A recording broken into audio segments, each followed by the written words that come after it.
Pagal Arroyo, nasa ospital pa rin habang mahigpit na binabantayan ng mga pulis. Preliminary hearing para sa kasong electoral sabotage, isasagawa sa Pasay RTC ngayong araw. 4 na tao, patay sa sunog sa Nia Road sa Quezon City. Pinatay ang 700 pamilyang nasunugan sa covered court nagpalipas ng gabi.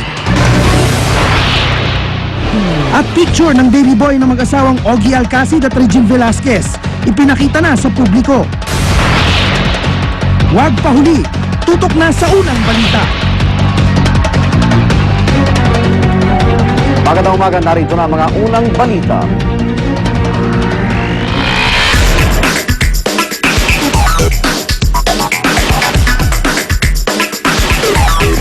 Inaabangan na ang pagbabalik sa Pilipinas si Pambansang Kamao Manny Pacquiao ngayong umaga. Patagumpay na nadepensahan ni Pacman ang ganyang WBO welterweight title laban kay Juan Manuel Marquez. At live mula sa NAIA, may live report si Pia Arcangel. Pia. Igan inaasahang bandang alas 8 na umaga darating ang ating pambansang kamao si Manny Pacquiao kasama ang kanyang asawang si Jinky at iba pang miyembro ng Team Pacquiao. At medyo na-delay ang kanilang flight, dapat alas 5 ng madaling araw, pero dahil nahuli ang pag-alis nito mula sa Los Angeles ay inaasahang mamaya pa siya darating. Pero dito po sa NAIA Terminal 2, nakalatag na at nakahanda na ang lahat para sa kanyang pagdating. Ang stage o platform kung saan inaasahang tatay si Pacman para magbigay ng pahayag, nakahanda na rin.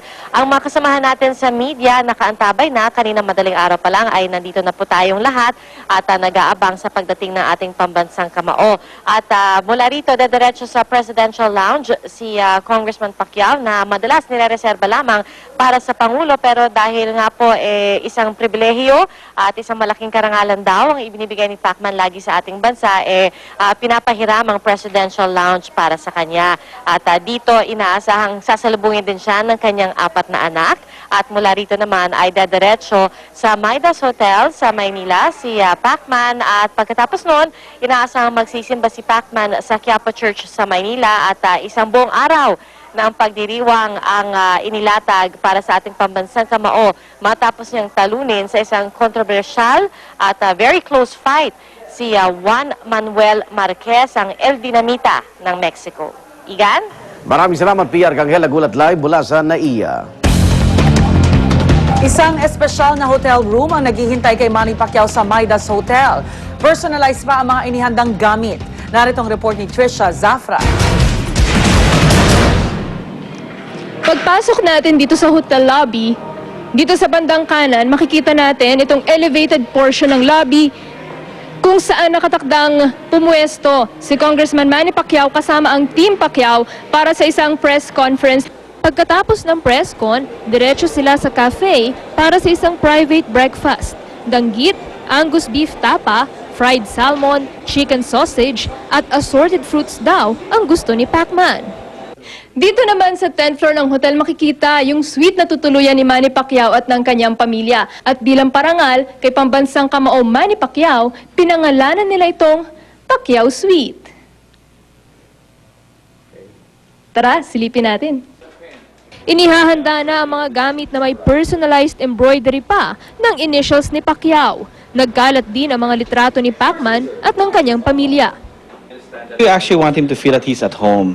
So we want, in order for him to be reminded of his home, we try to put pictures of him and his family around him. Sa Huwebes naman ang Heroes Welcome para kay Pacman sa Sarangani. At imbis na nakasanayang motorcade, iikot siya sakay ng kabayo. Para sa unang balita, Trisha Zafra reporting. Makibalita na tayo sa paghanda sa Midas Hotel kung saan todo higpit ang seguridad. May live report si Haji Rieta. Haji. Yes, Rhea, nakahanda na nga buong pamunuan ng Midas Hotel para sa pagdating ni Congressman Manny Pacquiao sa airport na galing pa nga sa Los Angeles, California mamaya. Naglalakihang mga streamers na nakakabit sa mismong gusali ng Midas Hotel, mga iba't ibang tarpaulin at mga nakasulat na pagbati kay pambansang kamao Manny Pacquiao. Ilan lamang yan sa mga inihanda ng Midas Hotel bilang pagsalubong sa kanya mamaya. Dahil inaasahang dagsaan ng mga tao sa pagdating ng boxing champ, magpapadagdag daw sila ng tauhan mula sa Pasay City Police para sa seguridad sa lugar. With our hotel security and the PNP, nga, no, like I said, we do have this crowd control system already in place. Hindi raw bababa sa 30 ang ipapakalat nila mula sa security department ng hotel para raw matiyak na walang anumang kaguluhan. Mayroon ding K9 unit na nakabantay sa main lobby ng hotel kung saan tutulong sila sa pag-i-inspect sa mga pumapasok dito. Sa loob naman ng lobby, kung saan isasagawang press con, nakahanda na rin. I presume that normally when he comes into any other place, he is being mobbed practically by media and other kibitzers. No? But we will just be doing our best and making sure that everything will be in order. Agaw pansin naman ang ring na ito. Dito raw bababa si Pacman upang bumati sa mga tao. Dahil nasa na nga mamaya na ipapakalat na yung mga security personnel ng Midas Hotel, maging na rin ng PNP Pasay City nang saguran mapanatili nga ang kaayusan at seguridad dito. Rhea? Alright, maraming salamat Haji Rieta, nagulat live mula sa Pasay City.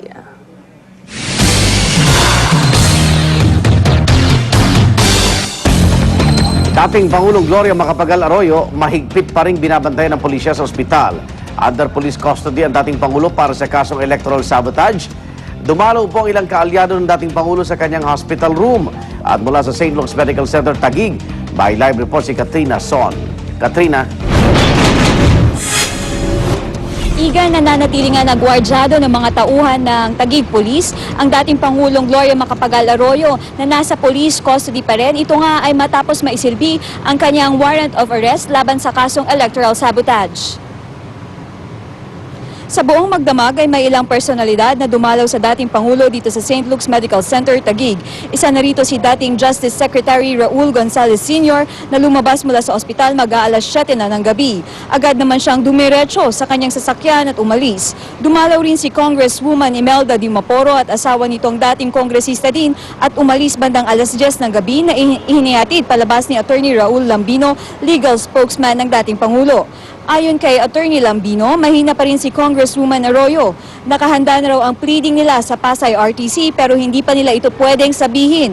Nasa tabi daw lagi ni Ginang Arroyo ang kanyang mister na si dating First Gentleman Mike Arroyo, anak na si Congressman Dato Arroyo at asawa nito. Binisita din daw ang dating Pangulo ng iba pang cabinet secretaries noong kanyang administrasyon at mga kasama sa Kongreso.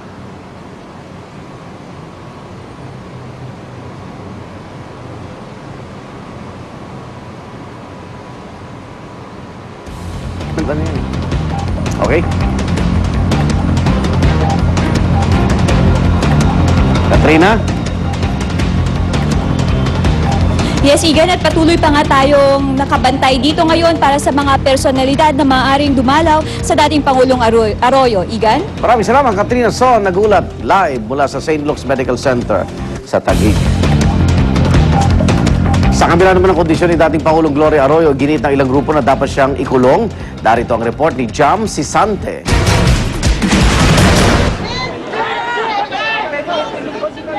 Sa likod ng rehas daw at hindi sa magandang ospital ikulong si Congresswoman Arroyo. Dapat daw walang special treatment. Hindi kami papayag. Hindi papayag ang mamamayan na si Gloria ay hindi humimas ng malamig na rehas. Kabilang sa mga nagprotesta si Angie Ipong, Secretary General ng SELDA, na 6 na taon daw nakulong sa ilalim ng Administrasyong Arroyo para sa ilang kaso, kasama ng rebelyon. Ano ba ang kaibahan niya sa amin? Kami ay isang citizen, kagaya din niya. Matapos ang higit kumulang 15 minuto, pinakiusapan sila ng mga pulis na umalis. Itong ginagawa nila dito ay lumalabag sila sa batas kasi based sa ating batas, kung wala silang permit, na wala naman silang naipakitang permit ngayon, yung mga rally na gagawin nila dapat ginagawa yan sa Freedom Park. Sagot ng kampo ni Arroyo sa mga nagpoprotesta, doktor mismo ang nagrekomendang manatili muna sa ospital ang dating Pangulo dahil sa maselang kondisyon. She's under intestinal distress, so she's being pumped with antibiotics intravenously at hindi po siya makakain. Nakiusap naman ang kampo ni Arroyo sa mga taga-suporta nitong maghinay-hinay sa mga reaksyon para iwas gulo. Should be in the form of prayers. They can probably write letters to the editor, pwede kayong mag-tweet. Wag lang yung open, wag lang yung confrontational.